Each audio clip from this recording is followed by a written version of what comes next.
everybody about it this week, but being a guy from the state of Georgia, just what does this rivalry with Florida kind of mean to you and getting to play in it again? I think it's huge. It's the one that growing up you always hear about, no matter what fan you are. If you're a football fan down south, it's one of the bigger games of the year.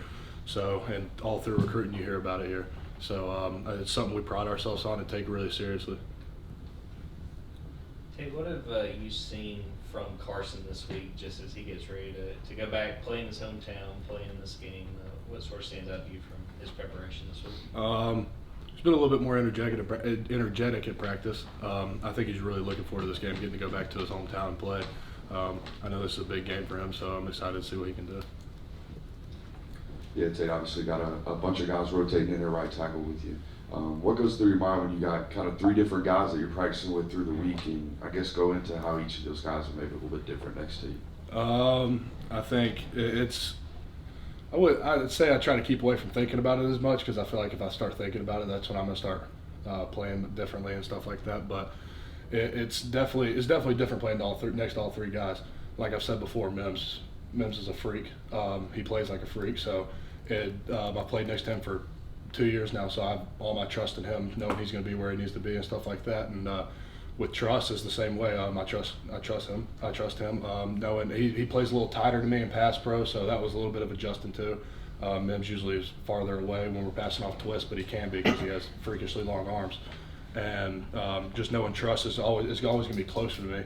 And with Monroe, it's more trying to help him out, help him find his way, because against Vandy it was his first time playing like meaningful snaps in a game. So him getting in there is kind of just telling him to just play ball, play your game. So trying to help him out, knowing that I'm going to help him in every way I can when we're out there.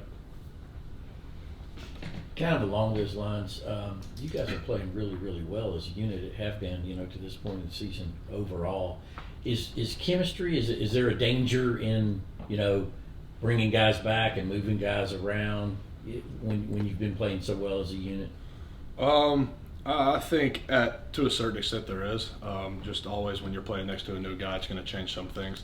But I think we've done a really good job of kind of morphing together as one, no matter where people are, and kind of just getting used to that in practice, playing next to different people in practice. Kirby was saying that Damon Wilson earned some reps against Vanderbilt because of the way that he was playing on scout team. Mm-hmm. What did you see from Damon on scout team? He goes out there every day and gives 110%.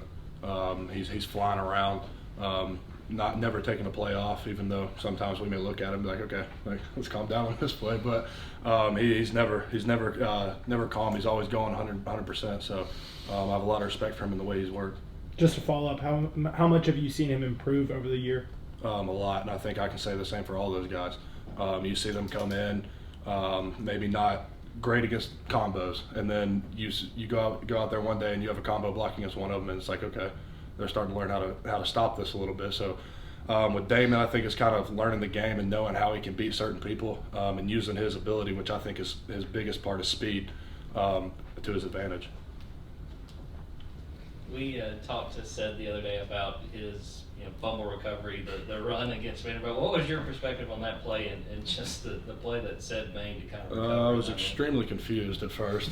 I didn't really know what was happening. They say I see Sed has the ball reached out with one arm, and I'm thinking, what is going on? And then just trying to run and go help push him forward a little bit, but it was an awesome play, and I don't think we're ever going to hear the end of it. So. Yeah, obviously you watch a lot of the opponent's film. Mm-hmm. When you see that schematically, at least in the front four, they're relatively similar to what you face in practice, all the way leading up to the season, how much of a level of sense of comfort does that provide, A, and how does that change maybe your preparation, B? I'd say the preparation stays the same. They rotate a lot of guys, so there's a lot of film to watch on what they do, trying to see what they do and what they're going to do to give it away, things like that.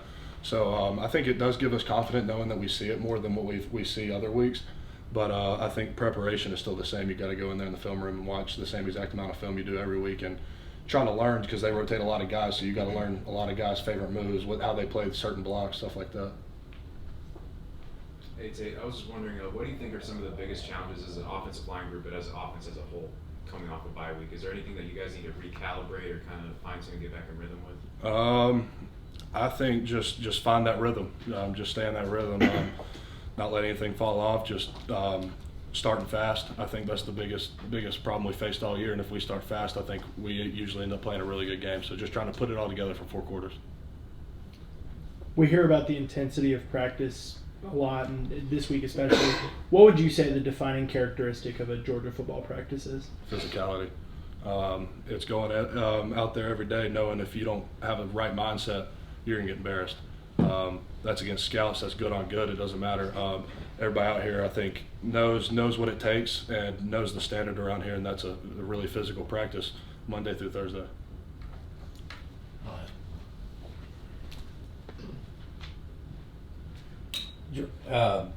This is an unusual game when it comes to recruiting. The home team, I understand, gets to not really host recruits, but gets to give them tickets. Georgia's the visiting team this year. But did you get to go to the Georgia-Florida game as a recruit? Do you remember that, and where does it fall in like a recruiting mentality? Is it even a factor that they play down there every year? You know? I think I'm big on traditions. So personally, I think it's really cool. I love the tradition of playing in Jacksonville and the 50-50 stands. I think it's a great atmosphere. But during recruiting, I never got a chance to go down there. It was just a far way to go after playing a game on Friday. So I never got to go down there, but I think it would have been awesome to get to.